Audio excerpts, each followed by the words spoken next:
Welcome to Living on the B-Side, where music and stories come together to inspire and transform.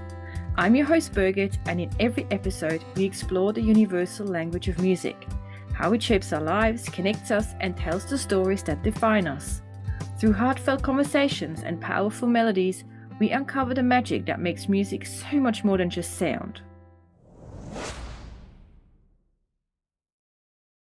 Hello and welcome B-Siders to my podcast, and I'm very excited to talk about a topic I haven't really touched on properly in my over 100 episodes, and I'm very excited and also very grateful to be able to do that today, and also to be doing it in a way that involves two countries and hopefully beyond that as well by the end of it. So welcome Julie from Canada. Hello to the other side of the world. Thank you. Hello to you in the future. Yes, I'm in the future. It's always fun doing these things down under because I can tell you we're still here. Anyway, we're not here to talk about like Back to the Future and all this kind of thing, but we are going back. And we're going back way, way before we even existed. And we are going to talk about, obviously, music, but from the perspective and the view and all around First Nation, Indigenous souls, human beings. So that's the core focus today. And Julie is here because she's working on a very special project, has been for many, many years. And I would love to get her insights, her views, and anything else that she wants to share today around that. So that's why Julie's here. And I think it might be very beneficial if Julie introduces that project that you've been involved with and how that came about, so we all know where to start. Sure.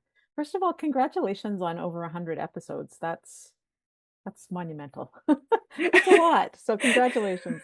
Thank you very Yes, much. you're welcome. So I'm coming to you from Calgary, Alberta, Canada, and I do many things, but the thing that I'm talking about today is my involvement with a professional choir here called Luminous Voices.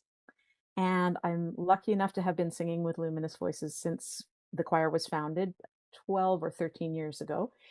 And this project that I wanted to share with you and your listeners is it's actually two different projects that we did. And the first project happened during COVID, which is weird to be talking about a choir project that happened during COVID because, as we know, singing kind of stopped.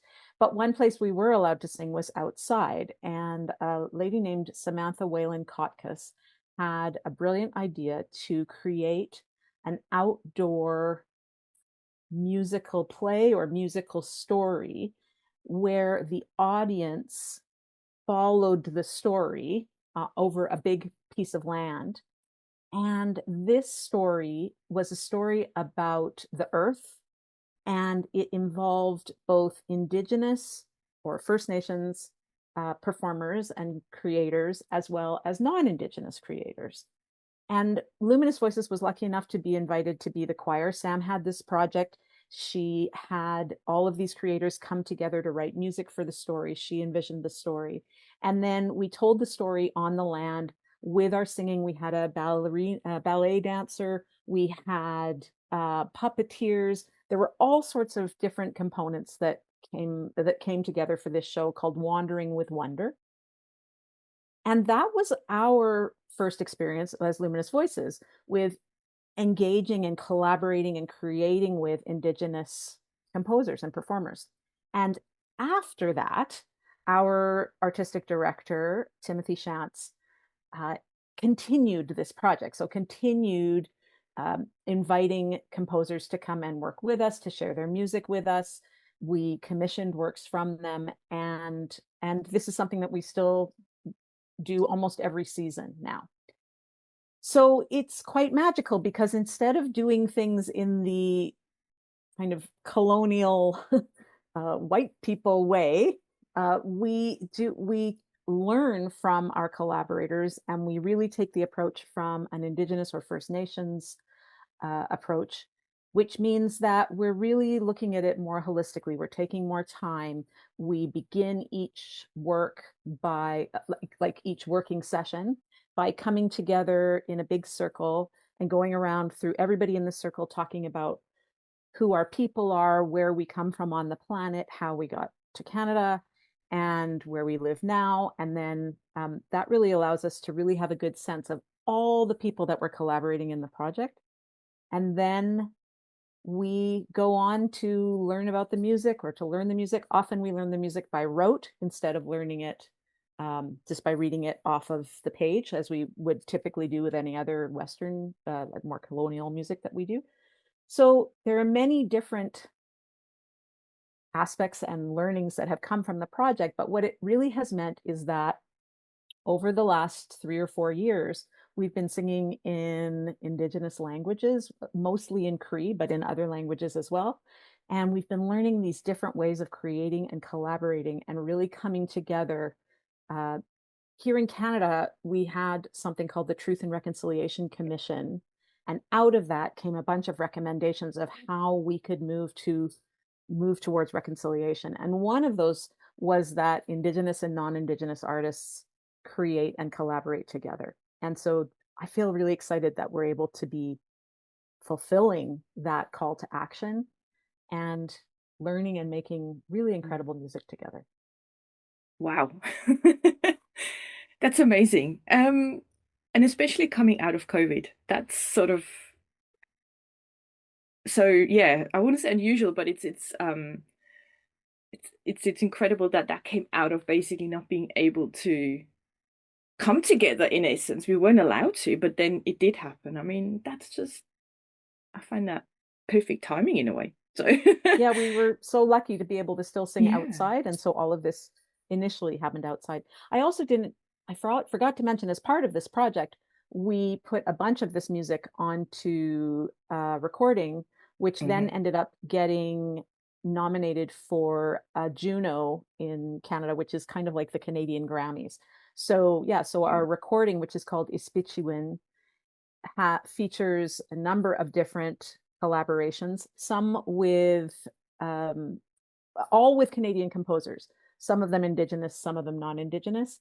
But that was also magical to go from this initial starting of the project and then have it be recognized across the country. So that was an extra bonus. Yeah, congratulations to everyone involved. I mean, that's Thank huge you. to be recognized at such a high level, you know. It shows that things hopefully and by the looks of it they are moving in a good direction for projects like these and then recognizing the value and importance of First Nations and Indigenous human beings.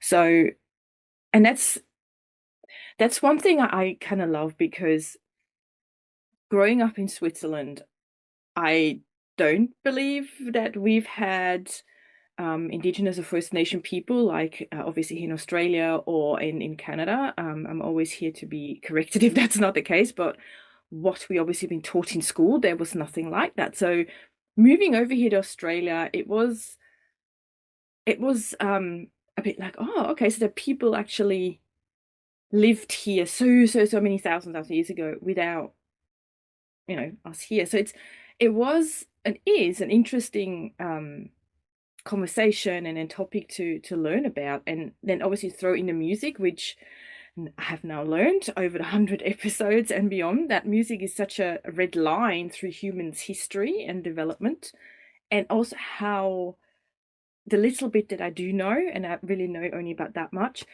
how important that also was in First Nation and indigenous cultures. So Mhm. is there anything that you maybe can throw in a little bit of tiny information, maybe that you've picked up along the way, working so closely now with people like that? Um, did you Yeah, come I across can. anything like that? Like how important that Definitely. was? Definitely. And I think it's important that we recognize that here we are, two people who are non-Indigenous Exactly. sharing sharing learnings that are purely from my own experience and Yeah. not at all of the experience of the people who have No. taught me. So I do not Yeah. have any intention of speaking for them. Some of No. them, the magical things that I keep using the word magical, which sounds a little fake, but it really does feel magical to me. Like I it has introduced me to this new culture, this new world, and has helped me to get more in touch with my own world. So that's, I think, part of the magic. Uh, one of the things that has been interesting to me is that in with the people that I've been learning from, in each of their nations, there are song keepers. So there are these Mm. songs that have been passed down generation to generation to the song keepers. Some of them can be shared, and some of them cannot be shared. They must be shared only within the nation. Mm. And the one of the composers that we've done a lot of work with, Cheryl Siwi Pegaham, has she's written a few pieces for us, but she's also shared with us other pieces that she's written. And her parents were both music educators in the regular school system, and she is also a music educator in the regular system. So she's been able to combine her Indigenous teachings along with the way those of us who are non-Indigenous were taught music, and it makes her music. She makes things very accessible. So there's a different way of singing sometimes, like of vocalizing. The sound is different, and I'm 56 now. I have been around for a while, and I used to, when I heard Indigenous First Nations singing, I used to feel like it sounded like yelling, and I couldn't really understand the musicality of it. I'm fortunate now, A, to be a little older and maybe wiser, and B, to have been working with her and learning how to sing in that style, and to have a better understanding of the musicality that is there. She's also taught us about vocables, which are these non-words. They're sounds, but the sounds are infused with meaning. And so uh, that was something that I didn't know anything about. And then the other wonderful thing that we've been able to do, as I mentioned, is we've been singing in many Indigenous languages, a lot of them in Cree, but there are various versions of Cree depending on which nation it is. Canada, like Australia, is very big, and there are so many different nations across our country. And the languages, some of them are quite similar and some of them are quite different. So, what is so fascinating to me is that because of our very shameful and embarrassing and horrible history of the relationship of the government with the Indigenous people, the people who were originally here, the goal really was to get rid of those people or to wipe out their sense of culture. And so children were taken to residential schools and they were not allowed to speak their language. And the hope was that the language would be destroyed. That makes it a little bit sweeter now that we're bringing that language is coming back, that the language keepers did manage to hold on to the language, and that we as non-Indigenous people are being taught to sing in this language and gathering and singing it out on the land and singing it on the stages and keeping it alive, and in fact teaching it to future generations. So that has been a really, really powerful result of Mm. these projects. Yes. Amazing. Wow. Yeah. It's like you said before, a little bit earlier, we just two individuals who obviously don't have much of an idea. I guess I have to say I've been very privileged. I've grown up very safe, very, no troubles or anything. So I guess I will never fully understand what has been going on and still is going on. Um, I I just hope that maybe these little conversations we're having can be a little drop in the ocean that creates a wave. So that's probably what we're hoping for by doing this. Mm-hmm. Mm-hmm. Um, Definitely.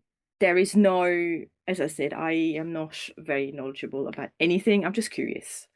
And I guess curiosity is always a good step because you're open to receiving and, you hopefully have no judgment, or if there is, if you're being called out on it, then you're not going to get too upset about it. It hurts, obviously. We both know it hurts when you realize you've been not sort of as you want it to be. But anyway, that's a whole nother topic. But like you said that a lot of younger adults and children are now singing those songs in school, which Mhm. is incredible. Is it when you obviously you've worked with those young adults and children, do you see any difference in the way they approach it or how they feel about it, or is it just like, oh yeah, well, we'll just do that now. That's just normal for us now. How do you see that in them? Yeah, great question. So Cheryl's music, and there are many other Indigenous composers in our country doing this, and I can't name them all Yep. because I will definitely leave someone off the list. Andrew Balfour is another name that comes to mind. He created the three pieces Ispichiwin that are the title tracks for our album. What Cheryl has created this music, and it is spreading across our country. Schools are singing it, community choirs are singing it, professional choirs are singing it and recording her music along with the music of many others. And so I feel like we're starting to have this change in the canon of choral music, that it's not all we're singing the music of dead white guys. We're also singing the music of living white guys and living white people, and we're also singing the music of many other cultures that are infusing. We are hopefully increasing the diversity in the kinds of music that we are all making as group singers and choral singers across our country and hopefully the world. So we have done a few workshops with high school choirs and invited them to come and sing this music with us. And Cheryl has done workshops with them to teach them the cultural significance of the music, where it is coming from, what it means to her. A lot of her music is about cherishing and valuing the earth and looking after it and apologizing to it in some ways. Um, and and so the kids are learning the background behind the music as well as learning the music. What I love about that is, for those of us who just started doing this 4 years ago, it seems like something so different than the music that we grew up singing in high school. But for these kids, it is part and parcel of the music that they have grown up singing in high school and junior high and elementary school. So they are starting to sing this language and have an understanding of the culture at such a young age that for them, it's kind of partly there as they begin to explore this culture, as they begin to learn about it in school, when they're learning in social studies and the history of what has happened, as they start to talk with their families about First Nations people. Their perspectives are so different than those of us who grew up being told lies in the stuff that we were learning in school, and with a very biased and non-friendly view to First Nations people. Now these kids are coming with a very welcoming, curious, interested, and impassioned view about it. And they were, when we worked with the kids, they were quite determined to make sure that we understood what Cheryl had told them.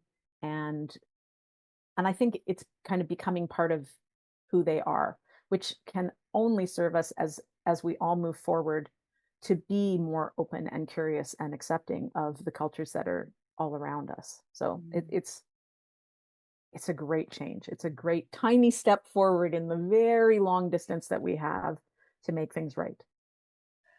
And I'm sure you would agree when I say music is such a wonderful way of doing it Hmm. because Yeah. it bypasses basically your brain and goes Yeah, straight it there. goes right to the heart, right? Yeah, Yes. absolutely. And Yeah. and those physical imprints, those emotional imprints are so powerful and so strong. Yeah. Yes, absolutely. And I just think sort of back to obviously the music that kind of I still have like traditional Swiss music I love listening to. Hmm. Yeah, it's all white folks. We I don't think we even had any other color in Switzerland. We do speak four languages, so I can kind of understand the importance of understanding a little bit the other languages spoken. So, but it's also I don't know. I just feel like if you can understand another language to a certain degree, it enriches you so much. Just the language itself, let alone the culture Hmm. of it. So I think it's I don't know if you agree, but maybe it's our point of view and like you said, the curiosity and the openness that we need. Um, and yeah, music is just fantastic to do that. I just love that. So, where do you think things will go from here in your little tiny corner of this whole big change that's obviously happening? Where are you guys going with the choir? Are there any future plans that you've got going or anything big happening that we maybe should know about? Well, there are always big plans with our group, and we're very fortunate to have sponsors and supporters who are helping us along the way. I'm Mm, not sure that there's anything that I can share with you right now. I do okay. know that people can follow us on YouTube and on it on social media and Yeah. find out more that is happening. The things for me, the things that I'm taking forward from this, or one of the experiences that I love is that now this is quite selfish, but now I feel like I have access to some of that language. There was a time that a little while ago we were back on the land that we had originally performed this song on. Hmm. My family and I were there, and I was just walking the land, and as I was walking, I started singing these pieces in Cree as I was walking the land, very much like we had done in the show.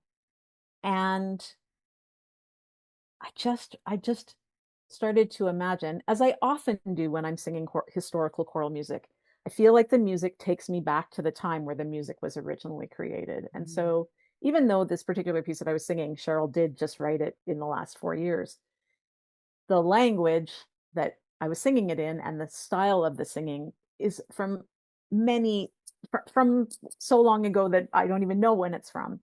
And so I was walking on the earth, singing to Mother Earth, and I just felt so connected and wondered whether people had walked on the same land with similar language so many thousands of years ago. So Wow. for me, it's just helping me to see a different piece of history or to relate and to relate more to that history. And it's also it compels me forward to learn more and more, both about the history and about the people who are currently in these nations.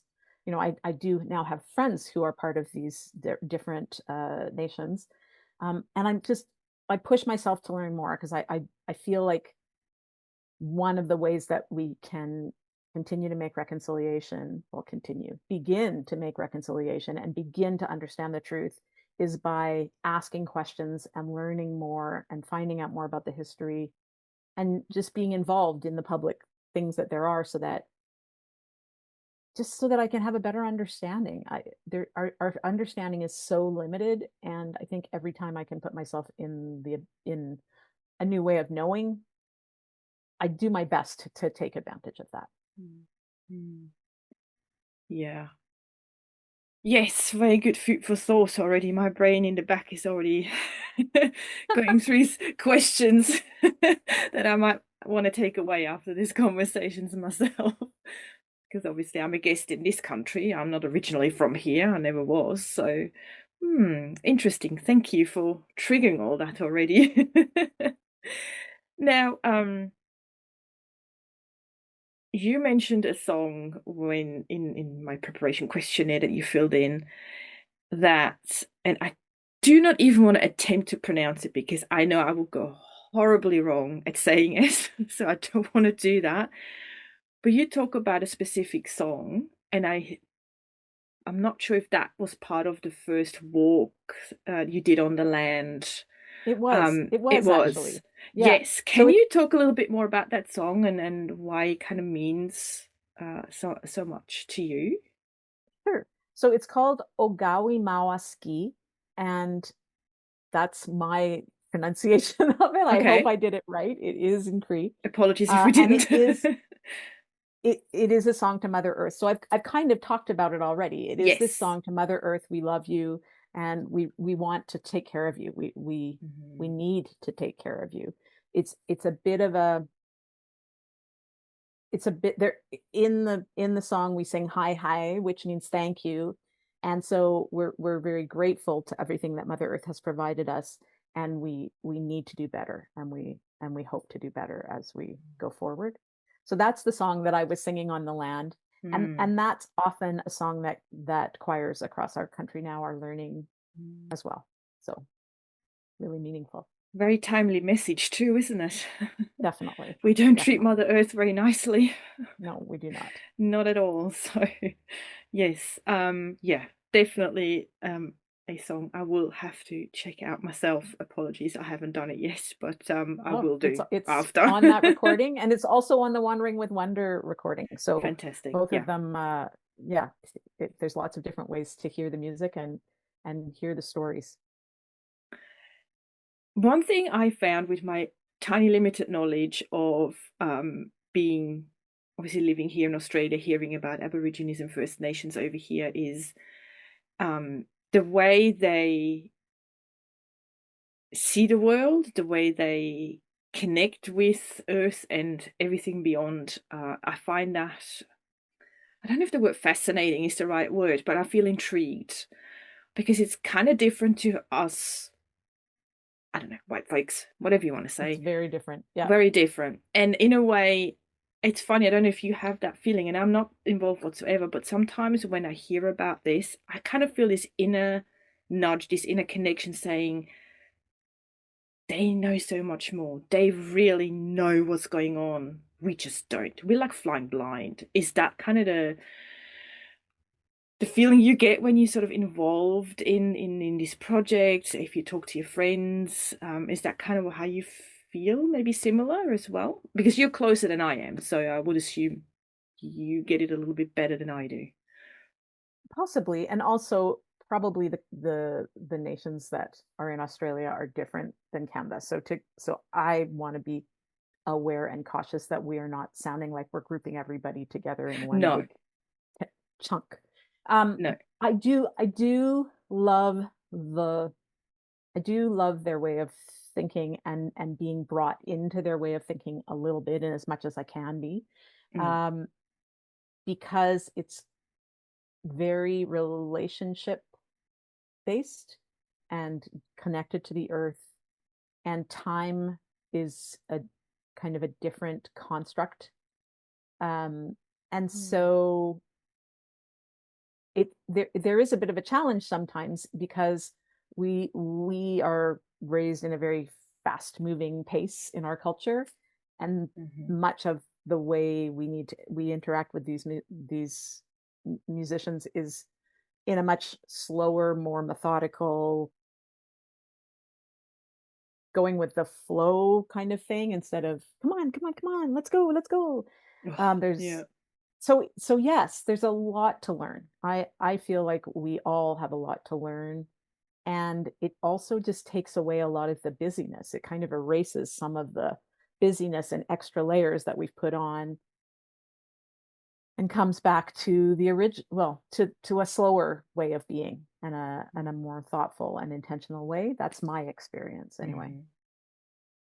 Mm. Mm. Excuse me. Yeah, that I don't know, but it sounds much better than how we do it, does it? There's a I don't lot know. to be learned. A A lot to be lot to learned. be Yeah. learned. Um, Now, for anyone that is curious, that is open to exploring a bit more about First Nation and Indigenous culture, way of living, music. Obviously, music can be such a nice entry into that world, I guess. And you can only speak obviously from Canada point of view, I get that. But where do you think someone maybe like myself who really is interested in music, loves music, where and how could we start to, I don't know, broaden our horizon and step a bit closer to understanding First Nations, Indigenous? What kind of, shall we start with your choir? Would that be a good way to start to get a bit of a feel for the music itself and go from there? Or how do you feel we should? It could be. Again, I don't want to say that a non-Indigenous choir should be your inroads to it, but maybe it is, because maybe it's a little bit of something that's familiar and relatable, and from there you can Mm, find the courage to step forward and be more curious. yeah. So absolutely, we'd love for you to listen to the music from Luminous Voices, and also the story Wandering with Wonder is a very accessible children's based story Hmm. about a little girl who gets pulled away from nature by all of the technology in the world, and then eventually finds her way back. So that's a really accessible story. Um, One of the things that I would really encourage, if you are on social media, is to start following some people on social media who are First Nations from around where you live, because then you will start to see their experiences, what their daily life looks like. One guy I follow teaches a new Anishinaabe word every day, which is a different nation. One person that I follow is a dancer, and he is a hoop dancer. So he makes all these different animals and things out of big hoops, and he goes around and dances. Another person that I follow is another kind of dancer. So often, as we follow these people, we can these people that makes it sound so separate from us, just as we follow so many different people on social media, we get a peek into their various cultures. And with the First Nations people, it's no different. We tend to get a peek into what's going on for them, the struggles that they're facing, which ultimately are the struggles that we are all facing, um, because it's happening in our world. And so it is really a struggle for our people, not just for their people, even though they're the ones that are really suffering. Um, and yeah, we're hearing their celebrations. We're learning more about what those celebrations mean. And so part of it is just having some curiosity. Mm. And perhaps the people you follow, you won't be interested in all of them, and then you can kind of narrow it down to the ones that you feel like you can learn something from. But Mhm. we have so much information available at our fingertips right now, much of which is true, not all of which is true. And so being discerning in our listening, and then asking questions, being curious, because it's scary if you don't know anybody to ask, but as you start to know these people, you might feel comfortable enough to ask them a small question, or where could I go to learn this? I know in Calgary here at our public library, we have um, in the main branch of our public library, we have Indigenous chiefs that are available to talk to the public. So you can schedule time with them and go in and ask your questions. Oh, wow. But there are lots of resources around in our country, and perhaps also in yours, where we can start to ask questions or go to an educational session that someone's putting on, so that you can start to have your mind open, which can lead to more questions. It can feel a little shameful, I must say. There are a lot of horrible things that have happened, and uh, sometimes hearing about them is challenging, because there's a lot of guilt and shame, um, at least for me, and I know I'm not alone in that. But I didn't do the things, it was people much before me. And so I'm really committed to making sure that I don't do those things. And one of the ways that I'm committed to do that is by learning more about and from the people who are from where I live. And what I've learned over time, a little bit, is that art is such a great entry point, meaning Mhm. art in general. You just mentioned individuals who do dancing, languages, even sports and things like that. So there will be something for everybody to have Mhm. this kind of little bit of an entry point into that. I don't like to say world because it sounds so separated, but into that area that we are not familiar with of our whole Mhm. world. So yeah, I'll definitely go and have a look on Instagram if I can find some of my local people, human beings who do that. But I love the idea of the library. That's really great. I don't know if they do that over here. So if anyone in my neck of the woods, I'm in Melbourne, please let me know if they do that. So I'll be very curious to know, because that would be so incredible, wouldn't it? To be able to Mhm. walk in and sit down and just be in the presence, because I don't know, that in itself would be great, I think. Google it. you I can will find. do. Google, here I come. Yeah. Now, wow. I know we could probably still talk about all of this for another half an hour to an hour at least. And I'm so glad we're having this conversation. I do feel very small, I have to say, and very humbled because I realize I don't know anything really. Um, but I guess that's a good starting point. So it's a positive in a way, just acknowledging Yeah. that, saying, I really don't know. Let's change that. So I know I always ask these questions to all my guests, and in a way, I don't know if that kind of matches, but I think it does because I know the answer to it. I've asked you to pick a song that kind of sums up what you do with the choir, what your life is all about, how you kind of go through in the work that you do. And I'd be curious and not curious, but I would love for you to share that song and the why behind it because I think it's very fitting. So please. Oh, thanks. Well, so singing in choirs is one part of what I do. I'm also a parenting coach, and I've been doing that for 23 years. So I work with Hmm. families and help them to create respect and community and feel good about being with each other. And I also work as a choral clinician. So I work with high school students and community choirs and help them. And I also teach Tai Chi. So I teach mostly senior citizens, Tai Chi a few times a week. And so community is really important to me. I love connection. I love connection to people and understanding their stories, helping them feel seen and noticing both the things that are different, which I think is really important, that we notice the differences and value those differences, and also noticing the ways that we come together and where we can have connection. And so the song that I chose is one that I love. It's called "Oh, I Love You" by Essie Jane. It's almost like a lullaby, and it's very, very simple. So I listen to so many different kinds of music, and I wasn't sure what to pick, but I love the theme of that piece. I love you. You can see that love is a Hmm. pretty important thing. If you're watching us on YouTube, you can see love is part of, it's a big part of what I do and how I do it. And this song, I love to play it in my Tai Chi classes at the end when we're just having standing meditation. I love to play it for myself, sometimes just to stop and remind myself that I love me and that other people love me and that I love love. So it's called "Oh, I Love You" by Essie Jane. Great song. And like you said, it's like a lullaby. And thank you for sharing that song because I've never heard of it before. So now I have, and it will go on my playlist Oh, lovely. because it's just a nice song.